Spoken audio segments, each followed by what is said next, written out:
अस्सलाम वालेकुम दोस्तों, क्या हाल है आप सबके। उम्मीद है आप सब खैरियत से होंगे। आज का जो हमारा टॉपिक है एक एडजस्टेबल वोल्टेज प्रोटेक्टर के ऊपर है। घर की जो इलेक्ट्रिक अशिया हैं उनको ये प्रोटेक्टर बिजली कम या ज़्यादा होने पर बचाएगा भी, और उसके साथ साथ जो है आपके कितने यूनिट कंज्यूम हो गए हैं वो भी बताएगा। मतलब कि आपने कितने यूनिट इस्तेमाल किए हैं वो भी बताएगा। इसमें आप ओवर एंड अंडर वोल्टेज की प्रोटेक्शन कैसे कर सकते हैं, और इसमें आप कैसे करंट अम्पेयर की प्रोटेक्शन कर सकते हैं, और भी इसमें क्या क्या फीचर हैं, उनकी कैसे सेटिंग होगी, सब इस वीडियो में बताया जाएगा। मैं हूं अबू हुरैरा, आप देख रहे हैं AH इलेक्ट्रिक यूट्यूब चैनल। अब हम बढ़ते हैं अपने टॉपिक की तरफ। उससे पहले अगर आपने चैनल को सब्सक्राइब नहीं किया, सब्सक्राइब कर लें, वीडियो को लाइक कर लें। बॉक्स की इस साइड पे कंपनी नेम और मॉडल नंबर और भी सारे जो इसके अंदर स्पेसिफिकेशन है वो मेंशन की गई हैं, आप विज़िट कर सकते हैं। अब मैं इस ब्रेकर की अनबॉक्सिंग करता हूं। ये बहुत ही अच्छी पैकिंग और अच्छी क्वालिटी में आता है। यह है बहुत ही अच्छी आला क्वालिटी का एक एडजस्टेबल वोल्टेज प्रोटेक्टर डिवाइस। ये 63 एम्पेयर का ब्रेकर है।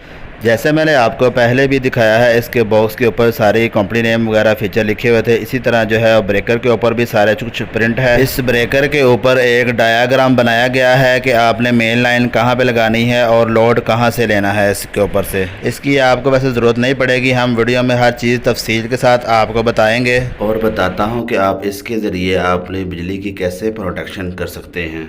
और इसकी फ्रंट साइड पे एक छोटी सी स्क्रीन लगी है और नीचे बटन है, और इसके ऊपर जो इन साइड है लिखा हुआ, जहाँ पे वहाँ पे आप बिजली की आप न्यूट्रल और फेस वायर इन करेंगे। जहाँ पे हमने वापटा इन करनी है उसके लिए हमने एक छोटी सी डिवाइस तैयार की है। मैं यहाँ पर पिछली वीडियो में बताया था इसके बारे में। अब हम इसको यूज़ करते हैं वोल्टेज लो करने के लिए और आपको चेक करवाने के लिए कि आपको तसल्ली हो जाए। ये हमारे पास एक डिमर है जो सीलिंग फ़ैन की स्पीड कम या ज़्यादा होने में यूज़ होता है। ये जो डिमर है उसके साथ हमने एक स्विच लगाया है। जैसे ही आप उस स्विच को ऑफ़ करेंगे तो ये डिमर काम करना शुरू कर देगा, अपने जो वोल्टेज हैं वो हाई और लो करना शुरू कर देगा। जैसे ही आप इस स्विच को ऑफ़ करेंगे आप उसके बाद अपने जो वोल्टेज हैं उनको एडजस्ट कर सकते हैं। अगर आप अपने वापटा के जो वोल्टेज हैं एडजस्ट नहीं करना चाहते तो आप इस स्विच को ऑन कर दें। जितने वोल्टेज आ रहे हैं आपको करंट उतने ही वोल्टेज आउटपुट के ऊपर मिलेंगे। अब हम जो 220 की मेन वायर है वो हम इसके अंदर इंसर्ट करेंगे।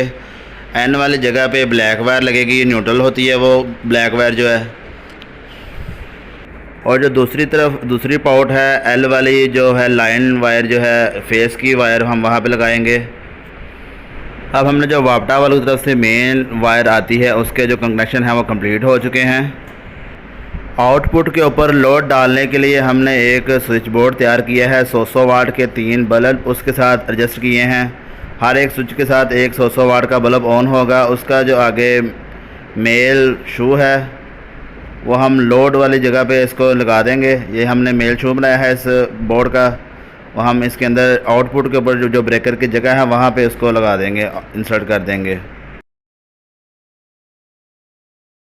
ब्रेकर की जो आउटपुट की साइड है वहाँ पे हम अपने जो लीड तैयार की है बल्ब वाली, उसको स्विच जो है वहाँ पे हम टाइट करेंगे। ऊपर से हमने वापटा इन की है और नीचे से जो है वो वापटा आउट कर दी है। वापटा आउट के ऊपर हमने आपको 3 100 वाट के बल्ब जो है इस स्विच बोर्ड के साथ कनेक्शन करके आपको चेक करवाने के लिए लोड कम ज़्यादा। जैसे ही हमने वापटा ऑन की है उसके ऊपर जो है 5 सेकंड का डिले टाइम आ गया है। 5 सेकंड के बाद ये जो ब्रेकर है ऑन हो जाएगा। अपने मेन चीज़ का कनेक्शन करते वक्त ध्यान रखना है, जो लाइन की वायर है जहाँ पे रेड है वहाँ पे फेस आना चाहिए। या देख सकते हैं आप टेस्टर ऑन हो रहा है। जो न्यूट्रल की वायर है वहाँ पे जो है न्यूट्रल वायर ही आना चाहिए। कनेक्शन के अंदर आपने जो है वो गलती नहीं करनी। कनेक्शन उल्ट करने पे जो आपके जो डिवाइस है वो ठीक से काम नहीं करेगी। लोड को कम और ज़्यादा करके भी आपको चेक करवाएंगे कि ये ब्रेकर जो है वो ठीक तरीके से काम कर भी रहा है या नहीं। पहला स्विच ऑन होने पर आप देख सकते हैं 38 पॉइंट ऑन हो चुके हैं। 38 पॉइंट का जो लोड है इस ब्रेकर के ऊपर आ चुका है। दूसरा 100 वाट का बल्ब ऑन करने पे आप देख सकते हैं 74 पॉइंट ऑन हो चुके हैं। ये 100 तक जाके 1 एम्पेयर बनेगा। तीसरा 100 वाट का बल्ब ऑन करने पर आप देख सकते हैं 1.12 से 11 तक ये जो है एम्पेयर शो हो रहे हैं। अब मैंने जो आउटपुट के ऊपर लोड था वो उसे ऑफ़ करता हूं और उसके बाद इस डिवाइस की आपको सेटिंग करके दिखाऊंगा कि कैसे कैसे आप सेट कर सकते हैं। आपने सेटिंग के बटन को आप 3 सेकंड तक होल्ड करना है। सबसे जो पहले नंबर पर P1 की सेटिंग आई है वो जो है आपके हाई वोल्टेज कहाँ तक आप सेट कर सकते हैं। 270 जो है इसकी डिफ़ॉल्ट सेटिंग है, हम इसको कम करके जो है 255 पर सेट करेंगे। से ही आप सेट का बटन प्रेस करेंगे तो P2 सेटिंग ऑन हो जाएगी। जो हमने हाई वोल्टेज की सेटिंग की है 255, जैसे ही हमारे उससे अबव जो जाएंगे हमारे वोल्टेज, उसके फौरी बाद ये काट ऑफ करवा देगा। काट ऑफ के बाद आपके उसके बाद जैसे ही आपके जो वोल्टेज हैं वो वापटा की तरफ से नॉर्मल होते हैं, तो उसके बाद जो यहाँ पे आपने वो P2 के ऊपर वो वाला टाइम सेट करना है कि वापटा की तरफ से जो वोल्टेज नॉर्मल हो गए हैं तो आपकी जो लाइट है वो कितने सेकंड के बाद ऑन हो जाए। ये जो मिनिमम है वो आप 5 सेकंड ऑन कर सकते हैं और जो मैक्सिमम है वो आप 300 सेकंड सेट कर सकते हैं। हमने जो सेकंड है वो वाले हमने 5 सेकंड सेट किए हैं। उसके बाद आप सेट का बटन दबाएंगे तो आगे वाली P3 की सेटिंग आ जाएगी। यहाँ पे आपके जो अंडर वोल्टेज हैं, मतलब कि जो वोल्टेज अगर आपके वापटा की तरफ से कम होते हैं 170 से, तो आप अगर इससे कम हो गए हैं तो आपकी ये डिवाइस जो है वो आपके कट ऑफ करवा देगी। इसकी जो डिफ़ॉल्ट सेटिंग है इस ब्रेकर की वो 170 है, हम 170 ही रहने देंगे। आप उसके बाद दोबारा फिर से जैसे ही सेट का बटन प्रेस करेंगे तो P4 सेटिंग जो है वो ऑन हो चुकी है। P4 सेटिंग जो है हमने लो वोल्टेज जो सेट किए थे 170 के ऊपर, ये उनका टाइम है। जैसे ही वापटा वालों की तरफ से ये वोल्टेज कम होते हैं, वोल्टेज कम होने के बाद दोबारा जैसे ही ठीक होंगे, तो ठीक होने के बाद जो आउटपुट के ऊपर है वो लोड कब ऑन करना है आपने वहाँ यहाँ पे ये सेकंड सेट करने हैं। आप 5 सेकंड से लेकर 300 सेकंड तक सेट कर सकते हैं। इसके ऊपर जो डिफ़ॉल्ट सेटिंग है वो 330 सेकंड है, हम वही रहने देंगे। उसके बाद आपने सेट का बटन प्रेस करना है। आगे जो P5 के ऊपर सेटिंग ऑन हुई है ये एम्पेयर की सेटिंग है। ये 63 एम्पेयर तक मैक्सिमम आप सेट कर सकते हैं, मिनिमम जो है आप 1 एम्पेयर सेट कर सकते हैं। आप जितने एम्पेयर चाहें 1 से लेकर 63 एम्पेयर तक सेट कर सकते हैं। हमने जो है इसके ऊपर आपको चेक करवाने के लिए 1 एम्पेयर सेट किया है इस टाइम। दोबारा फिर से जैसे ही आप सेट का बटन प्रेस करेंगे तो उसके बाद जो है P6 सेटिंग ऑन हो चुकी है। P6 सेटिंग के ऊपर आपने जो है एम्पेयर की, हमने जो 1 एम्पेयर जो हमने सेट किया है उसके जैसे ही 1 एम्पेयर से ऊपर जाएगा करंट, तो ये डिवाइस हमारी जो आउटपुट के ऊपर करंट ऑफ कर देगी। जैसे ही हमारा दोबारा फिर से करंट जो है 1 एम्पेयर से कम होगा तो उसके बाद डिवाइस कितने टाइम के बाद इसे ऑन करे, यहाँ पे आपने वो वाले सेटिंग सेट करने हैं। बाय डिफ़ॉल्ट जो सेकंड है वो 30 सेकंड इसके सेट होए हुए हैं, तो हमने वही रहने दिए हैं। दोबारा फिर से आप जैसे ही सेट का बटन प्रेस करेंगे तो P7 सेटिंग ऑन हो चुकी है। P7 के ऊपर आपने वो सेटिंग करनी है जैसे ही हमारी वापटा वाली तरफ से लाइट जो है वो चली जाती है, दोबारा फिर से लाइट आने के बाद आपकी कितनी देर के बाद आपकी लाइट ऑन हो वो आपने वो वाले यहाँ पे सेकंड सेट करने हैं। यहाँ पे 5 सेकंड डिफ़ॉल्ट सेट थे, मैंने वही रहने दिए हैं। आप 5 से लेकर 300 सेकंड तक इनको भी सेट कर सकते हैं। जैसे ही आप दोबारा फिर से सेट का बटन प्रेस करेंगे तो आपके पास P8 सेटिंग ऑन हो जाएगी। P8 सेटिंग के ऊपर एक तो आपको कितने यूनिट आपके कंज्यूम हो चुके हैं वो शो होंगे। उसके अलावा आप जो अप और डाउन के बटन हैं दोनों को एक साथ प्रेस करके जितने भी यूनिट आपके कंज्यूम हुए होंगे आप उनको रीसेट कर सकते हैं। लास्ट में आपको मैं ये यूनिट कंज्यूम करके उसके बाद रीसेट करके भी दिखाऊंगा। अब हमने ये जो सेटिंग की थी हाई एम्पेयर की, हम आपको लोड डाल दिखाते हैं। जैसे ही 1 एम्पेयर से ऊपर जाएगा उसी टाइम जो है आउटपुट के ऊपर ये करंट को कट ऑफ करवा देगा। ये देख सकते हैं जैसे ही हमने तीसरा लैंप जो है ऑन किया है तो उसके बाद इसने फॉल्ट का निशान दे दिया है और दोबारा फिर से जो है वो टाइम जो है इसके ऊपर स्टार्ट हो गया है। तो 30 सेकंड के बाद दोबारा फिर से इसे चेक करेगा एक बार आपके एम्पेयर ठीक हुए हैं या नहीं हुए, उसके बाद दोबारा फिर से कट ऑफ करवा देगा। जितना आप इसके ऊपर टाइम सेट करेंगे उतनी देर बाद ये आउटपुट के ऊपर एक बार अपने 1 सेकंड के लिए लाइट को ऑन करके चेक करेगा, उसके बाद दोबारा फिर से कट ऑफ करवा देगा। तीनों लैंप ऑन होने पर जो हमारा जो करंट था वो 1 एम्पेयर से ऊपर चला गया था। हमने जो सेट किया था वो 1 एम्पेयर सेट किया था। अब हम इनमें से एक लैंप ऑफ कर देंगे, उसके बाद आपको चेक करवाएंगे ये जो इसका टाइम है वो 30 सेकंड के बाद दोबारा जैसे ही चेक करने के लिए आएगा तो इसका जो 1 एम्पेयर से करंट कम हो चुका होगा, तो अब वापटा को जो है अपने आउटपुट के ऊपर ऑन ही रहने देगा ये डिवाइस। जैसे तो वैसे तो ये एम्पेयर जो है थोड़ी थोड़ी देर बाद जो उतना टाइम आपने लगाया है आउटपुट के ऊपर चेक करता है, दोबारा फिर से लाइट ऑफ करता है। लेकिन वोल्टेज कम या ज़्यादा होने की सूरत में ये ऐसा नहीं करता। वोल्टेज जैसे ही आपके नॉर्मल कंडीशन में आएंगे तो फिर ही ये टाइम देकर उसके बाद अपनी डिवाइस को ऑन करेगा, आउटपुट के ऊपर करंट ऑन करेगा। अब मैं आपको चेक करवाने जा रहा हूँ लो वोल्टेज के ऊपर ये डिवाइस कैसे काम करता है। जैसे ही हम अपने डिमर के ऊपर से लो वोल्टेज करेंगे तो ये डिवाइस जो है वो ऑफ अपने आउटपुट के ऊपर जो है वो करंट ऑफ कर देगा। जैसे मैंने पहले भी आपको बताया था कि ये जो डिमर है ये स्विच को ऑफ़ करने पे काम करेगा। ये जो स्विच है आप ऑफ़ करेंगे उसके बाद जो है ये डिमर जो है काम करेगा। उससे पहले मैं आपको करके दिखा देता हूँ। ये देखें, ये डिमर वोल्टेज को लो नहीं कर रहा। जैसे ही हम स्विच ऑन करेंगे तो ये जो डिमर है उसी टाइम काम करना शुरू हो जाएगा। अब हम वोल्टेज को लो करके दिखा रहे हैं आपको। जैसे जैसे हम वोल्टेज लो करेंगे वैसे वैसे जो है आउटपुट के ऊपर वहाँ पे भी वोल्टेज लो हो जाएंगे। ये देख सकते हैं मैंने जैसे थोड़ा सा घुमाया है तो ये 185 एंड 182 ऐसे ऐसे अपना आस्ता आस्ता जो है वो अपने वोल्टेज जो है वो कम कर रहा है। हमने 170 पे सेट किया था। जैसे ही ये 170 पे आएगा उसके बाद आउटपुट के ऊपर जो है लोड वो ऑफ़ कर देगा।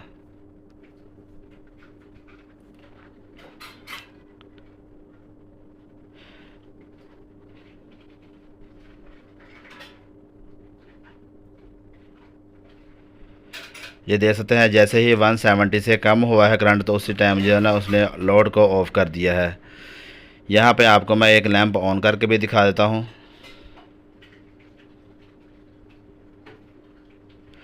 अब जैसे ही वोल्टेज ठीक हुए हैं तो उसके बाद ये वो टाइम जो हमने सेट किया था बाय डिफ़ॉल्ट 30 सेकंड, वो टाइम ऑन हो चुका है। अब जैसे ही ये टाइम ख़त्म होगा उसके बाद यह आउटपुट के ऊपर अपना लोड को ऑन करेगा।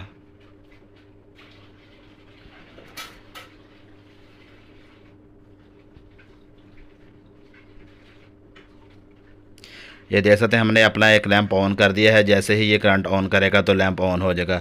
दोबारा फिर से मैं आपको एक बार वोल्टेज इसके कम करके दिखा देता हूँ। वोल्टेज जैसे ही कम करेगा उसके बाद आउटपुट के ऊपर हमारा जो लैंप ऑन चल रहा है वो उसी टाइम ऑफ हो जाएगा। ये देखिए मैंने जैसे जैसे वोल्टेज कम कर रहा हूँ तो वहाँ पे वोल्टेज जो है वो कम शो हो रहे हैं।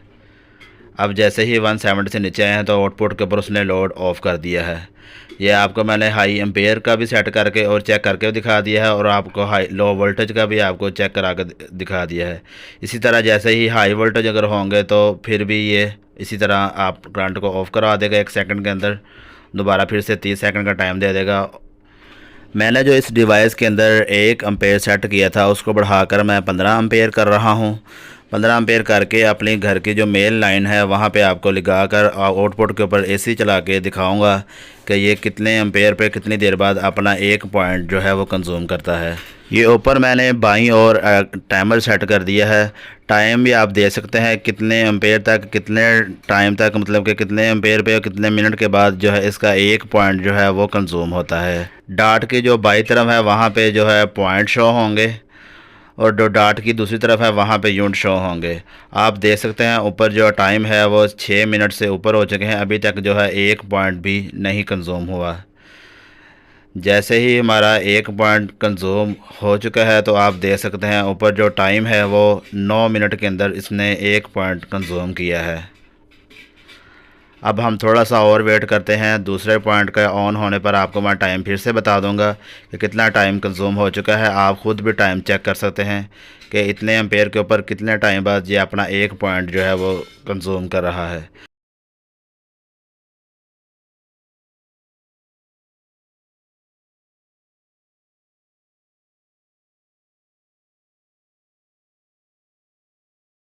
हमारा जो दूसरा पॉइंट है वो भी कंज्यूम हो चुका है। आप ऊपर टाइम देख सकते हैं 19 मिनट के ऊपर ये हमारा दूसरा पॉइंट भी कंज्यूम हो चुका है, आपने देख लिया है।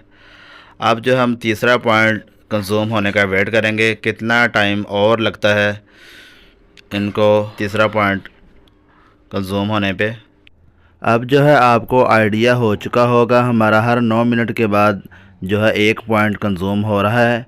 अगर आप अपने घर का लोड 3.2 पॉइंट के ऊपर यूज़ करेंगे तो आपकी एवरेज यही रहेगी। तीसरा पॉइंट कंज्यूम होने पे हमारा जो आगे जो टाइम हो चुका है वो टाइम हुआ है सारा 29 मिनट। हमारा ये जो लोड है 3 एम्पेयर से ऊपर ही यूज़ होता रहा है। ये 29 मिनट के अंदर इसने आउट जो कंज्यूम हुए हैं वो 3 पॉइंट ही कंज्यूम हुए हैं। आप सेट का बटन प्रेस करने के बाद जैसे ही आप P8 सेटिंग के ऊपर आएंगे, ये जो हमारा जितना भी यूनिट कंज्यूम हुए हैं आपने रीसेट करने के लिए अप और डाउन का जो बटन है वो आप तकरीबन 30 सेकंड तक प्रेस करेंगे तो ये हमारे जो है जितने भी यूनिट कंज्यूम हुए हैं वो रीसेट होके 0 हो जाएंगे। आप अगर 1 माह बाद या उससे पहले अपने जितने भी यूनिट कंज्यूम हुए हैं आप उनको अगर रीसेट करना चाहते हैं आप इस तरह उनको कर पाएंगे। सेट का बटन प्रेस करके आपने P8 सेटिंग के ऊपर आ जाना है। उसके बाद जो अप और डाउन का बटन है उन दोनों को आपने लॉन्ग प्रेस करके रखना है तो ये डिवाइस जो है रीसेट हो जाएगी। हमने अपने इस डिवाइस को 15 एम्पेयर तक जो है यूनिट कंज्यूम करके चेक किया था वापटा वालों का जो इलेक्ट्रिक मीटर है उसके साथ कितना डिफरेंट आएगा। जैसे ही हम इसे 15 एम्पेयर तक यूज़ किया था तो हमारा जो डिजिटल ब्रेकर था इसके ऊपर 15 एम्पेयर कंज्यूम हुए थे और जो वापटा वालों का इलेक्ट्रिक मीटर था उसके ऊपर 16 एम्पेयर तक यूज़ हुए थे। इन दोनों में सिर्फ 1 एम्पेयर का डिफरेंट था। जो इलेक्ट्रिक मीटर वापटा वालों का था उन्होंने 1 एम्पेयर ज़्यादा कंज्यूम किया था। आज की हमारी वीडियो बस यहीं तक थी। इंशाल्लाह मिलते हैं किसी नेक्स्ट वीडियो में। अगर आपको किसी किस्म की किसी चीज़ की समझ ना आई हो तो आप कमेंट करके पूछ सकते हैं। वीडियो को लाइक करें, चैनल को सब्सक्राइब करें ताकि आने वाली हर नई वीडियो आपको बर वक्त मिल सके। Thanks for watching.